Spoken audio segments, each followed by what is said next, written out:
उपदेश बुधा motivational story. इन हिंदी गौतम बुद्ध एक स्थान पर बैठकर साधना में लीन थे और कुछ देर के बाद उन्होंने अपनी आंखें खोलीं तो उन्होंने अपने प्रिय शिष्यों को अपने सामने पाया। सभी शिष्य गौतम बुद्ध से कुछ जानने के लिए आतुर थे। तभी एक शिष्य ने आगे बढ़कर कहा, हम जानना चाहते हैं कि उपदेशों का वास्तविक मूल्य क्या होता है। शिष्यों को संबोधित करते हुए गौतम बुद्ध बोले कि यह आवश्यक नहीं कि कोई भी साधु संतपूर्ण व्याख्या करके ही उपदेश दे, बल्कि वह किसी भी कार्य अथवा इशारे द्वारा भी उपदेश का महत्व समझा सकता है। और इसी विषय में मैं तुम्हें एक कहानी सुनाता हूं, ध्यान से सुनो। एक नगर में एक शेठ रहता था। उसके पास अपार धन संपदा थी और उसका व्यापार दूर दूर तक फैला हुआ था। एक दिन एक साधु उसके दरवाजे पर भिक्षा मांगने आया।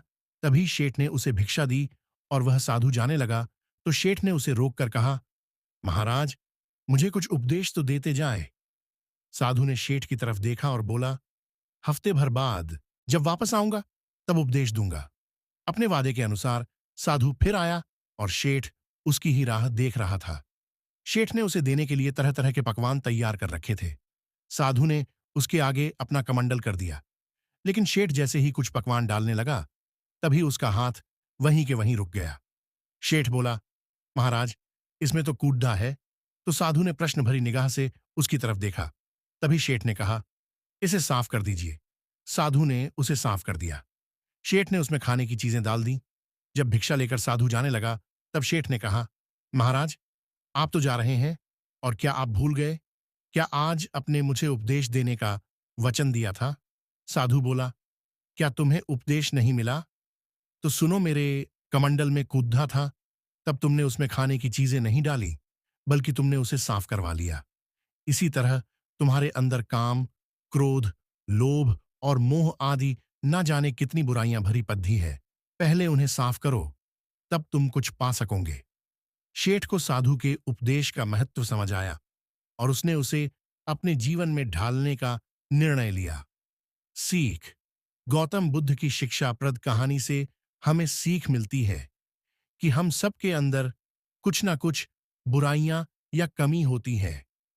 हमें उनके बारे में पता कर और उन्हें दूर कर आगे बढ़ाना चाहिए। गौतम बुद्ध के 17 उपदेश वर्तमान ही मनुष्य की खुशी का रास्ता है। मनुष्य का सबसे बद्धा शत्रु क्रोध है। लोग तभी इज्जत देंगे जब आप खुद पर जीत प्राप्त करेंगे। सूर्य, चंद्र और सच कभी नहीं छिपते हैं। हमेशा मन में प्रेम की भावना रखिए। खुशियों को जितना बांटेंगे उतना ही वह बढ़ती रहेंगी। दूसरों का बुरा ना करे। जीवन का उद्देश्य सही रखे। खुद के जैसा औरों को भी समझना। दूसरों को सुख दे। स्वयं पर विजय प्राप्त करे। किसी भी व्यक्ति से वैर भाव ना रखे। पशु हिंसा से बचे। चार्म धारण न करे। दुख का कारण तृष्णा है। कभी भी दूसरों की गलतियों क्षमा कर देना चाहिए। हमेशा लाचार और जरूरतमंदों की मदद करनी चाहिए। आपको बुधा मोटिवेशनल स्टोरी इन हिंदी कैसी लगी, हमें कमेंट करके कि जरूर बताएं। और ऐसे ही हिंदी की गौतम बुद्ध की शिक्षाप्रद